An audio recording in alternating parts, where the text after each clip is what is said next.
आपसे निवेदन है कि थोड़ा ही वक्त है, 10 से 15 मिनट और, क्योंकि जो बड़े कवि आए हैं हमारे बीच वे गागर में सागर भरने वाले हैं, तो जो लोग हैं वे अब और गंभीरता से थोड़ा सा मजा लेना चाहते हैं तो बैठ सकते हैं। मैं सबका शुक्रिया अदा करता हूं और अब लेके चलता हूं, एकमात्र कवियत्री हमारे बीच में है वो प्रमिला जी। मैं उनसे निवेदन कर रहा हूं डायस पर आए और आपके सामने कविता प्रस्तुत करें। आप तालियों से उनका स्वागत करें। मैं मंच को नमन करती हूँ, आप सबका अभिनंदन करती हूँ। और जैसी वाणी वैसा कर्म और वैसा वचन होता है, तब मुझे संस्कृत का एक श्लोक याद आता है। मंच को समर्पित करती हूँ कि यथा चित्तः तथा वाचः यथा वाचः तथा क्रिया, यथा चित्तः तथा वाचः यथा वाचः तथा क्रिया, चित्ते वाची क्रियायां च साधूनाम एकरूपता, चित्ते वाची क्रियायां च साधूनाम एकरूपता। और अलका जी कहा जाता है कि एक महिला दूसरी महिला को जलती है, लेकिन मैं कहती हूँ एक पुरुष भी दूसरे पुरुष को जलता है। अच्छा, हाँ, लेकिन आपको कौन जलता है? आपका दमकता चेहरा देख के मैं आपके लिए कहती हूँ, बताती हूँ कि कौन आपसे जलता है। कि इससे सुनिए, उससे सुनिए और मुझसे सुनिए, इससे सुनिए, उससे सुनिए और मुझसे सुनिए, यह है आपके लिए ही, गौर से सुनिए। इससे सुनिए, उससे सुनिए और मुझसे सुनिए, यह है आपके लिए ही, गौर से सुनिए। छत पर रात में जब आप चली जाती हैं, अच्छा, छत पर रात में जब आप चली जाती हैं, जल जाती है चांदनी, चांद से सुनिए, जल जाती है चांदनी, चांद से सुनिए। और यहाँ पे हमारी महिलाएं, हमारी सहेलियां हैं यहाँ पे बैठी हुई, तो उनके लिए भी कि तुम हो फूल बहारों जैसी, तुम मोती के हारों जैसी, तुम हो फूल बहारों जैसी, तुम मोती के हारों जैसी, गजब तुम्हारे रूप की आभा, तुम हो चांद सितारों जैसी, गजब तुम्हारे रूप की आभा, तुम हो चांद सितारों जैसी। और ऑडियंस के लिए, आप बाहर देखेंगे तो उदास होंगे तारे। मैं बताती हूँ कि क्यों, कि तारे उदास हैं, अंधेरा वहां छाया है, सुना आकाश है, धरा ने नूर पाया है। तारे उदास है, अंधेरा वहां छाया है, सुना आकाश है, धरा ने नूर पाया है। और सभी अचंभित है देख इस नजारे को, सभी अचंभित है देख इस नजारे को। चांद सूरज का जोड़ा यहाँ उतर आया है, चांद सूरज का जोड़ा। क्या बात है, वाह। और मैं घर से निकल रही थी, तो जब मैं रास्ते में पहुंची तो मेरा एक स्टूडेंट मिल गया। मैंने उसे रोका और मैं बोली कि कैसे हो? बोला अच्छा हूं। मैं बोली अच्छे हो बेटा, खूब आगे बढ़ो। बोला बढ़ रहा था, लेकिन आपने ही रोक लिया। ये कहते हुए मेरे चरणों में झुक गया। मैं बोली ओह, आज के जमाने में ये संस्कार। बोला संस्कार गया चूना लगाने। मैं तो झुक के अपना सिगरेट उठा रहा था। खैर, मैं ट्रेन में बैठी और जैसे ही यहाँ उतरने वाली थी तो अनाउंसमेंट हुआ, next station is Vashi, please mind the gap between train and platform. ये सुन के मैं घबराई और उतरते समय चकराई, तो पीछे से आवाज आई, कहीं देसी चढ़ाकर तो नहीं आई? मैं बोली नहीं, विदेशी चढ़ाकर आई हूं। 6 नंबर की सैंडल 2-4 दे दूं? बोला यू। मैं बोली यू कि उंगली उठाएगा तो हाथ टूट जाएगा, और पग जो उठाया तेरा पांव कट जाएगा। उंगली उठाएगा तो हाथ टूट जाएगा, और पग जो उठाया तेरा पांव कट जाएगा। आंख जो उठाएगा तो सुन ले वो निश्चर, दुनिया को फिर कभी देख नहीं पाएगा। सीटी जो बजाया गूंगा बनेगा सदा के लिए, सीटी जो बजाया गूंगा बनेगा सदा के लिए। पीछा जो किया तो फिर सीधे जेल जाएगा। और बस हुआ छोड़ दे तू अब उठाई गिरी, नहीं तो सदा के लिए तू ही उठ जाएगा, नहीं तो सदा के लिए तू ही उठ जाएगा।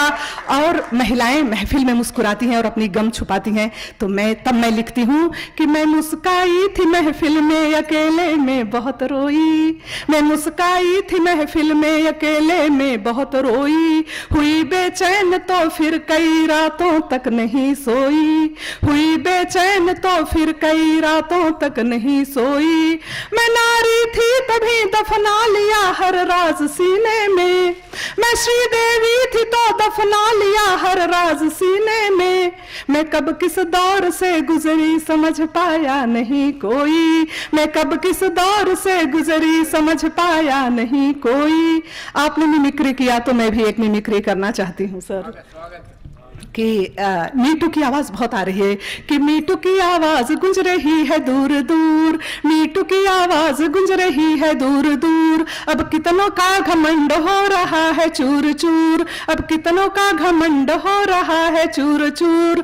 नारी ने निडर हो के आप बीती जो कही, नारी ने निडर हो के आप बीती जो कही। बेपर्दा हुए नाना अकबर और रजत कपूर, बेपर्दा हुए नाना अकबर और रजत कपूर।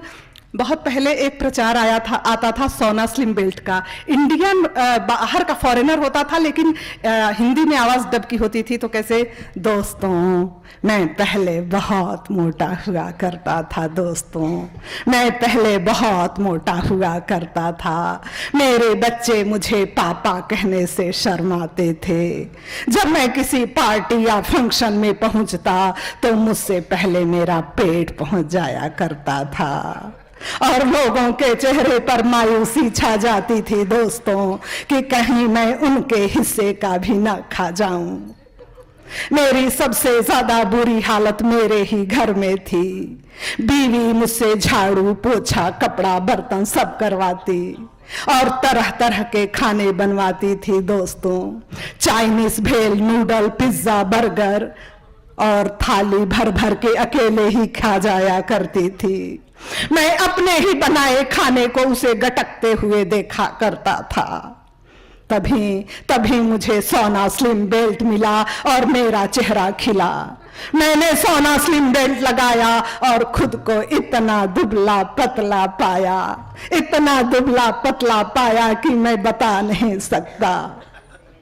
अब जब बीवी मुझे बुलाती है तो मुझे ढूंढने के लिए पास और दूर दोनों नंबरों का चश्मा लगाती है और ऐसे ऐसे करके देखती है तो भी ढूंढ नहीं पाती है, क्योंकि मैंने अपने छुपने के लिए बहुत सेफ और सुरक्षित जगह ढूंढ ली है दोस्तों।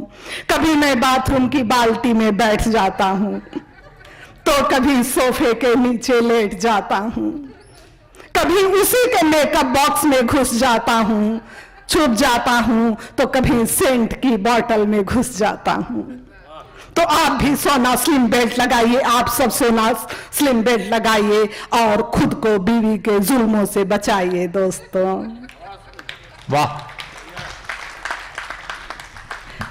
और एक आदमी ऑफिस से जल्दी घर के लिए निकलने लगा तो उसने दोस्त ने पूछा, बहुत मुस्कुरा रहे हो, क्या बात है, घर जल्दी क्यों जा रहे हो?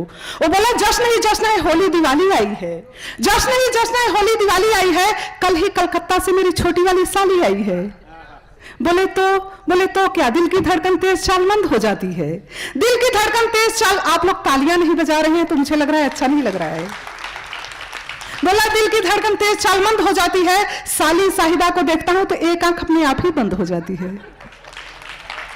ओ जैसे ही वो घर पहुंचे, उछलते कूदते फाते घर पहुंचे तो बीवी दरवाजे पर ही झाड़ू लिए मिल गई। बोले, ये क्या है? बोली, झाड़ू। बोले, क्यों? साली साहिबा कहाँ गई है? बोली, मंदिर गई है, सिद्ध विनायक मंदिर। बोले, तो ये झाड़ू क्यों ले के खड़ी हो? बोली, तुम लगाओ। बोले, मुझे भजन गाने के लिए मुझे भी मंदिर जाना है। बोली, मैं भजन गाती हूँ कि सुनो मेरे साजन, हाँ सुनो मेरे साजन, हाथ में ले लो झाड़ू, हाथ में ले लो झाड़ू, साफ करो आंगन। बोले कि रोज तो एक ही बार लगवाती हो, आज 2 बार क्यों? बोली, आया है त्योहार दिवाली का, लक्ष्मी की पूजा आरती की थाली का, आया है त्योहार दिवाली का। खैर बहुत समय हो गया है, तो गृहस्थी की सीढ़ियां हम इस तरह चढ़ते रहे, हम उनसे झगड़ते रहे, वो हमसे झगड़ते रहे। गृहस्थी की सीढ़ियां हम इस तरह चढ़ते रहे, वो हमसे झगड़ते रहे, हम उनसे झगड़ते रहे। शादी हुई, बच्चे हुए, हम दादा दादी बन गए। शादी हुई, बच्चे हुए, हम दादा दादी, बच्चे हुए, शादी हुई, हम दादा दादी बन गए। पर आदत से मजबूर हम अब तक लड़ते रहे, पर आदत से मजबूर हम इस तरह अब तक लड़ते रहे कि खाना कौन पकाएगा। तो खैर अभी मैं बहुत सारा बोल सकती थी, साउथ इंडिया ये ड्रामा, हम क्या करेगा जी, हमारा हस्बैंड खो गया जी, लेकिन अब नहीं सुनाऊंगी क्योंकि बहुत सारे लोग सुनाने के लिए। थैंक यू, बहुत बहुत धन्यवाद प्रमिला जी। आइए हमारे मेहमान